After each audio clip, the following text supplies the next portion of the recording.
소장님, 반도체는 어떤 기대감이 있나요? 반도체는 알다시피 우리나라 리드 산업이죠. 이에 따라 이제 최근에도 계속 기사화되고 있고, 근래에는 인공지능 산업이 이제 좀 발달하다 보니까 또 AI 관련된 AI 반도체도 좀 화두가 일고 있는데, 이 내용도 좀 공부를 해보면 좋을 것 같습니다. 이 중에서 외국인이 올해 들어 가장 많이 매수를 하고 있는 종목은 어떤 종목이냐?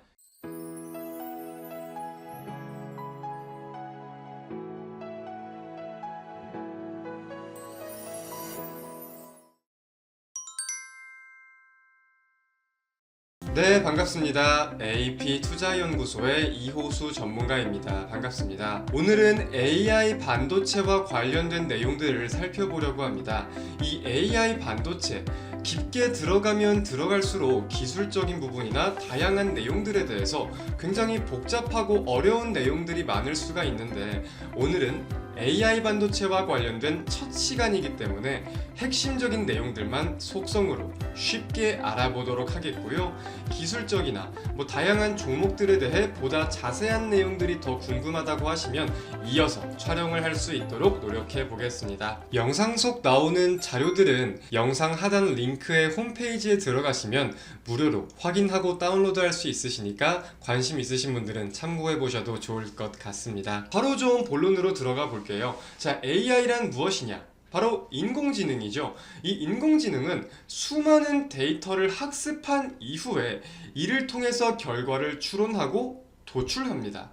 그렇기 때문에 이 굉장히 수많은 데이터를 단시간에 받아들이고 처리하기 위한 무언가의 프로세서가 필요한 것인데, 이 프로세서가 바로 AI 반도체라는 것이죠. AI 반도체라는 것은 인공지능 서비스 구현을 위해서 대규모 연산을 초고속 그리고 초전력으로 실행하는 이 효율성 측면에 특화된 비메모리 반도체입니다. 그리고 AI와 관련해선 당연스레 핵심 두뇌의 역할에 해당하겠죠. 우리가 그래서 과거부터 이어져 왔던 반도체의 발전 방향들을 한번 살펴본다면 CPU와 GPU를 가장 우선적으로 살펴볼 수 있을 거예요. 많은 분들이 아마 알고 계신 내용일 겁니다. 이 CPU와 GPU 각각 원래 중앙 처리 장치 그리고 그래픽 처리 장치 용도로 시장에 출범을 했었고 핵심 두뇌 역할을 계속해서 해왔었어요. 하지만 우리가 인공지능에 대입을 시키려다 보니까 비용이나 전력 소모적인 비효율적인 부분들이 발생을 하기도 하고 성능이 낭비되는 경향들이 확인이 되기도 했다고 합니다. 그래서 이제 부각을 받고 출범을 하려고 하는 게 NPU라는 반도체인데,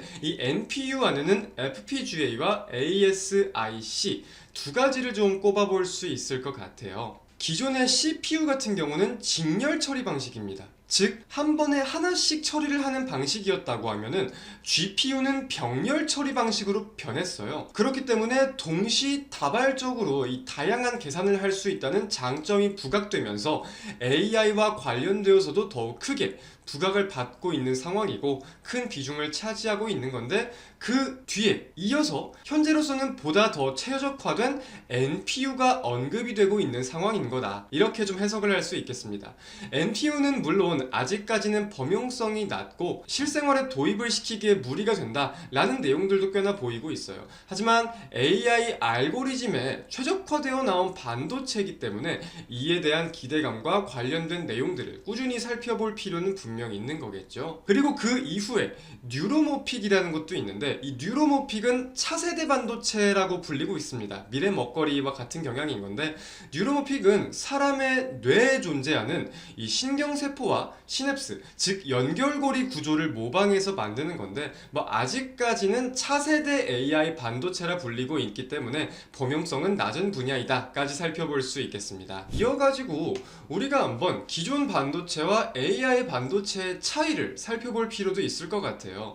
아까 말씀을 드렸다시피 기존 반도체 중에서도 사실 CPU는 대규모 병렬 처리를 하는데 한계를 느껴가지고 GPU가 대안으로 등장을 했죠. 그리고 그 대표적인 종목이 엔비디아고 굉장히 비중이 큰 종목입니다. 근데 이 GPU 아까 말씀을 드렸다시피 병렬로 처리한다는 점에 있어가지고 주목을 받은 건 맞으나, 원래 고사양의 그래픽 처리를 위해 개발된 거예요. GPU는 AI 전용이 아니라.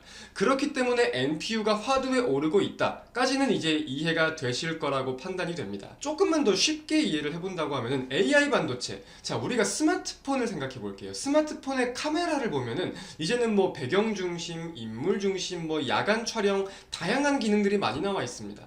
우리가 인물 중심 촬영을 살펴본다고 했을 때 어떻게 촬영이 되죠? 사람은 보다 선명하게 부각이 되고 뒤에 배경들은 흐려지잖아요. 근데 이런 것들에 대해서 GPU의 경우는 기존의 그래픽 처리를 위해 나왔다 보니까 사진에 뽀샤시한 필터를 넣고 뒷배경을 흐리게 하는 목적을 가지고 있다고 하면은 이 사람을 인식하고 카메라가 이렇게 확인을 했을 때 이것이 사람이다 라고 인식을 하는 것은 AI 반도체로 주목을 받는 NPU의 역할이다 라고 따져볼 수 있을 것 같습니다. 자, 그렇다면 이 AI 반도체 시장 규모, 지금까지만 본다고 하더라도 굉장한 고성장을 보이고 있는 시장입니다. 그리고 2030년, 40년 향후를 바라본다고 해도 꾸준히 고성장이 기대되고 있는 업종인데, 이 AI 반도체는 시스템, 즉 비메모리 반도체 분야예요.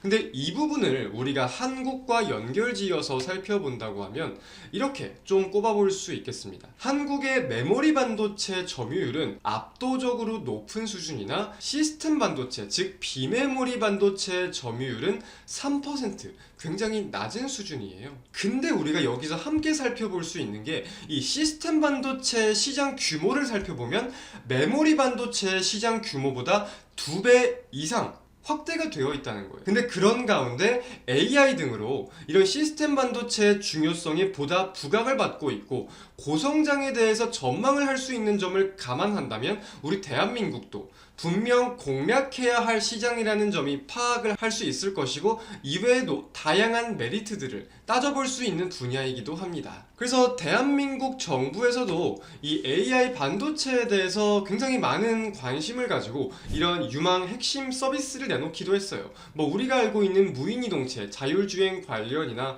뭐 챗봇, 최근에 이제 GPT가 부각을 받았었죠. 그리고 정밀 의료와 관련된 부분, 굉장히 다양한 부분들이 나와 있는데, 정부에서도 그래서 각종 지원을 아끼지 않고 이런 핵심 서비스에 대해 AI 반도체가 적용되어서 기술이 구현되기를 기대하고 있는 것인데, 결국 이 AI 반도체의 핵심은 뭐냐? AI가 무언가가 코드를 받아서 명령을 받아서 움직이는 게 아니라 수많은 데이터들을 가지고 스스로 판단이 필요한 부분들에 대해서 우리가 주목을 해야 된다 라는 걸 인지해야 되겠죠. 그래서 이제 과학기술정보통신부 자료에 따르면 뭐 아까 말씀드린 NPU와 관련해서도 뭐 소프트웨어와 관련해서도 기술력 확장을 위해 이런저런 내용들을 추진하는 것들을 확인할 수 있습니다. 지난해 6월에는 이렇게 말하기도 했어요. 정부에서 AI 반도체 산업 성장을 위해 5년간 1조 200억 원을 투자하겠다고 밝혔는데, 현재로서는 오히려 이 투자 규모가 작다고 지적을 받고 있기도 합니다. 1조가 넘어가는데. 그래서 관련 내용들이 어떻게 추가적으로 나올 수 있을지 우리가 분명 주목할 필요가 있을 것 같고, 자, 이어서는 과연 그렇다면 이렇게 주목을 받는 AI 반도체, 어떤 관련주들이 있고 어떤 종목 외국인들이 관심을 보이고 있느냐 한번 살펴보도록 하겠습니다. 자, AI 반도체, 아까 말씀을 드렸듯 AI 연산 실행에 특화된 시스템 반도체를 뜻합니다. 관련주로는 수많은 종목들이 있는데 많은 분들이 관심을 가지고 계시고 알고 계신 종목들을 이렇게 12가지를 꼽아봤어요. 그렇다면 이 중에서 외국인이 올해 들어 가장 많이 매수를 하고 있는 종목은 어떤 종목이냐? 시가총액을 기준 잡아서 한번 살펴보도록 할게요. 첫 번째 종목은 칩스앤미디어입니다. 반도체 관련주로 많은 분들이 알고 계신 종목인데, AI의 성장과 관련해서 동사의 성장도 함께 기대가 되고 있는 종목이에요. 그리고 미중 분쟁과 관련해가지고 각국의 반도체 자급화 수요로 반도체 R&D 확대 성장이 기대되는 종목이기도 하고요. 실적을 살펴봤을 때 23년 1분기 매출은 전년 동기 대비 28.3%, 영업이익은 45.7% 증가했습니다. 그리고 외국인의 보유 수량을 한번 살펴보자면 올해 들어서 외국인은 시가총액 대비 3.69%가량 매수했다까지 살펴볼 수 있겠습니다. 자, 그리고 두 번째 종목까지 함께 한번 살펴보도록 할게요. 두 번째 종목, 텔레칩스입니다. 많은 분들이 자율주행이나 인공지능과 관련돼서 알고 계신 종목일 거예요. 이 텔레칩스, 차량용 반도체 공급 부족 이슈 완화에 따른 고객사의 수요 증가에 대해서도 기대감을 갖고 있는 종목인데, 자, 아까 첫 번째 1등 종목으로 언급을 드렸던 칩스앤미디어의 지분을 8% 보유 중인 기업이기도 합니다. 그리고 이 자동차 ADAS라고 하죠. 첨단 운전자 지원 시스템용 반도체 시장에 본격 진출을 하겠다라고 밝힌 이력이 있고요. 시가총액을 대비해서 외국인 보유 수량을 살펴본다면 현재 촬영일 기준으로는 2.16% 매수한 것을 살펴볼 수 있는데, 차트를 보시다시피 3월 말에 외국인 보유 수량이 가장 높았어요. 그래서 우리가 3월 말을 기준으로 한다면 100억가량 외국인이 매수를 했습니다. 그래서 올해 들어서 매수량을 살펴봤을 때 3월 말 시가총액인 2,300억가량을 기준해서 시총 대비 4.33%가량 매수를 했었다라는 점까지 확인할 수 있겠습니다. 오늘은 이렇게 AI 반도체가 부각되는 이유와 외국인은 올해 들어 어떤 종목을 관심을 보이고 있는지에 대해서 속성으로 살펴보는 시간을 가져보았습니다. 다양한 기술들이나 종목들에 대해 보다 관심이 있으시다고 하면 제가 후속 영상들도 이어서 촬영을 하도록 하겠고요. 언제나 오늘처럼 그리고 어제처럼 우리 개인 투자자분들을 위해 노력할 수 있는 이호수가 되도록 하겠습니다. 감사합니다.